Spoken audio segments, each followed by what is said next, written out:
rubriko Glas ljudstva nam je tokrat pisala Sanja, ki jo v prazničnem času zanima, kaj podariti možu, ki nima nikoli nekih posebnih želja. Ker mi o izbiri daril vemo približno toliko kot policija o gibanju državne tožilke, se pravi precej več, kot bi smeli in precej manj, kot smo pripravljeni priznati, smo zato odgovor raje prepustili strokovnjaku, ki o nakupovanju ve več kot kdorkoli drug. Sanji odgovarja Aljoša B.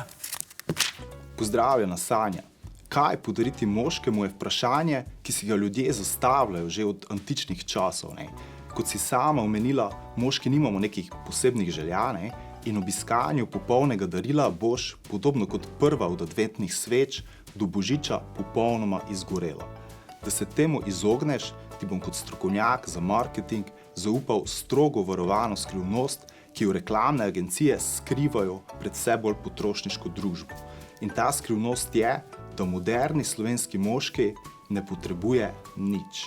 Tako je, moški za svoj obstoj potrebujemo samo hrano in vodo. Ker nimamo želje za nič, je tudi vsako darilo za nič. Ta genialna besedna premetanka nam daje vedeti, da v moški omari ni prostora za nič novega. Ne za novo majčko z globokim dekoltejem in ne za nov svetleč suknjič, ker vse to že imamo.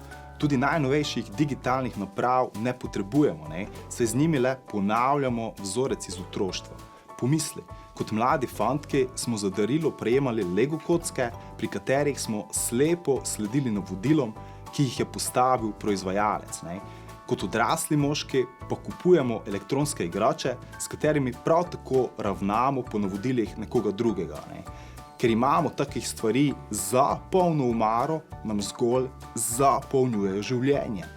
Naša duša pa mora postati izpolnjena, kar pomeni, da moramo nekaj vzeti iz polne omare.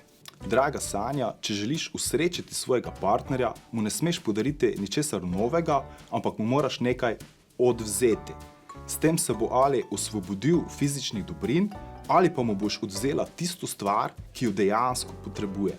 S tem se bo naslednje praznike v njem ustvarila želja, ki jo lahko ti uresničiš. Pri tem pa moraš paziti, da ne verjameš lepim obrazom, ki te nagovarjajo preko TV ekrana, saj njihovi produkti niso vedno najboljši.